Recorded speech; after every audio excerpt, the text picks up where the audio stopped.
Vous trouvez de l'inspiration dans le sport? Bonjour, c'est Bertrand, votre coach web. Bienvenue dans ce nouvel épisode du podcast, épisode 496. J'espère que vous allez bien, vous avez l'énergie, la patate, de l'inspiration, de l'envie pour faire tous vos projets.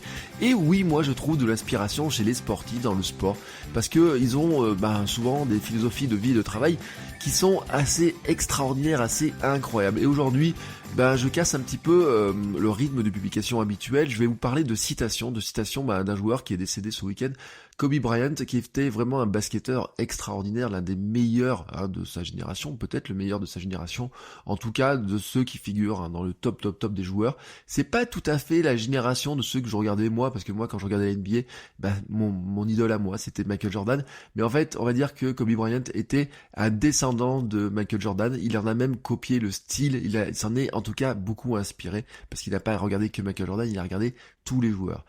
Kobe Bryant était une icône des Los Angeles Lakers pendant plus de 20 ans. C'est un joueur qui a inscrit plus de 30 000 points en carrière, 1346 matchs en NBA, 33 643 points, 5 titres NBA, 2 fois champion olympique. Et en fait, il a inspiré beaucoup d'autres joueurs dans son sport, mais aussi en dehors. Et comment il l'a fait? En fait, il l'a transmis par ce qu'il appelait la Mamba Mentality. Alors, la Mamba Mentality, vous trouverez beaucoup de choses sur cette philosophie de vie et de travail, et c'est ce qui m'intéresse. Il en a même fait un livre qui était sorti il y a pas très longtemps. Et on peut résumer en fait Kobe Bryant en quelques points. C'était d'abord un amoureux du jeu, un grand observateur, vraiment. Il adorait vraiment disséquer ce qu'on faisait les autres, ce que faisaient les autres, etc. Et en fait, il avait fait un travail inlassable pour reproduire, s'entraîner, maîtriser chaque geste à la perfection.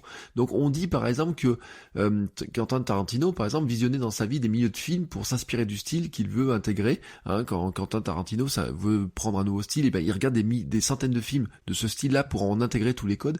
Et en fait, Kobe Bryant, on dit qu'il avait fait de même, c'est-à-dire qu'il avait regardé des milliers et des milliers de vidéos pour regarder tous les gestes et les reproduire à l'entraînement. On disait aussi que il défiait, alors c'était le fils d'un basketteur qui défiait les coéquipiers de son père professionnel au basket à l'âge de 12 ans, qui vraiment il travaillait inlassablement pour reproduire les gestes de ses idoles, Michael Jordan et bien d'autres. Et en fait, qu'on retrouvait même dans son jeu des copier-coller de certains mouvements qu'il avait pu voir dans les joueurs qui l'avaient précédé dans la NBA. Et donc, il avait réussi à créer un style à partir d'un mix de plein de styles, mais aussi de beaucoup de travail. Bon, à la retraite depuis 2016, son départ à la retraite avait été inspiré un certain Barack Obama. Vous savez, le fameux mic drop de Barack Obama à la fin d'un discours. Maintenant, on dit que le mic drop, c'est quand on pose son micro à la fin d'un discours parce qu'il a vraiment réussi. En fait, il venait d'un geste de Barack Obama qui, le jour de sa retraite sur le parquet des Lakers, avait conclu son discours par un Mamba out. En posant son micro. Mamba, c'était son surnom, le surnom qui s'était donné d'ailleurs, en regardant Quentin Tarantino, en regardant Kill Bill.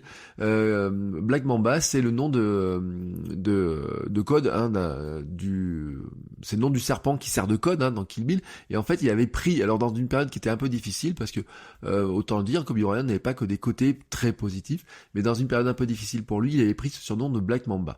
Et donc, il avait beaucoup de projets, notamment, il avait même reçu un Oscar en 2018 pour le meilleur court-métrage avec un film qui s'appelle Dear Basketball. Je vous mets les liens dans les notes de l'épisode, qui avait été fait avec un célèbre animateur de Walt Disney, Glen Keane, avec lequel en fait alors Glen Keane c'est Pocahontas, Ariel dans la petite sirène, et puis musique signée John Williams, Star Wars, Dans de la mer et compagnie, vous voyez un petit peu qui c'est.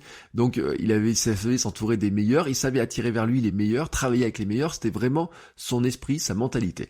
Alors ce que je voulais faire aujourd'hui, c'est que j'avais un stock de citations. Alors j'ai beaucoup de citations, vous savez, de Michael Jordan, de beaucoup de sportifs, des entraîneurs de Michael Jordan et de plein de gens. J'en ai mis plein dans certaines des épisodes précédents, etc. Et puis là, en fait, j'en avais aussi de Kobe Bryant. Alors je les ai rassemblés et donc j'en ai retiré 4 qui expliquent vraiment sa mentalité et je pense qui peuvent nous inspirer, dans lequel en tout cas on peut y trouver des éléments. Alors, il disait, la première c'était, je ne m'identifie pas aux gens paresseux, on ne parle pas la même langue, je ne les comprends pas, et je ne veux pas les comprendre, je n'ai rien en commun avec les gens paresseux qui blâment les autres pour leur manque de succès, du travail et de la persévérance découlent des bonnes choses, il n'y a pas d'excuses. Là, c'était vraiment son côté, je pense que c'était quelqu'un qui était vraiment très dur, d'ailleurs, là-dedans. Il disait aussi, vous devez aimer ce que vous faites, nous sommes tous ici parce que nous aimons ce que nous faisons, et vous aussi. Il n'y a rien d'autre que vous voulez faire, nulle part ailleurs vous voulez être. Si vous vous demandez constamment pourquoi vous faites des choses, peut-être que ce n'est pas ce que vous voulez, peut-être que ce n'est pas dans votre cœur.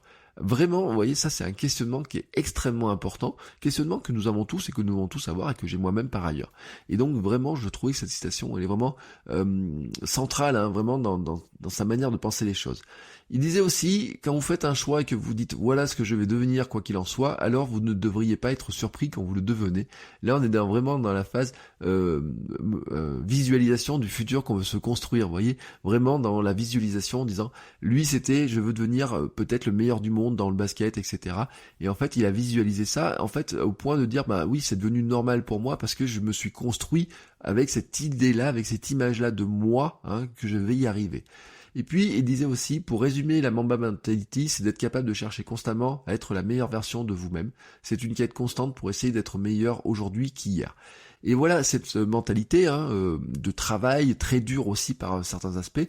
On dit même, d'ailleurs, on a des citations dans lesquelles il disait que le fait que cette mentalité inspire des milliers de personnes autour de lui était aussi sa récompense pour les fois où il s'était levé à 3h du matin pour s'entraîner.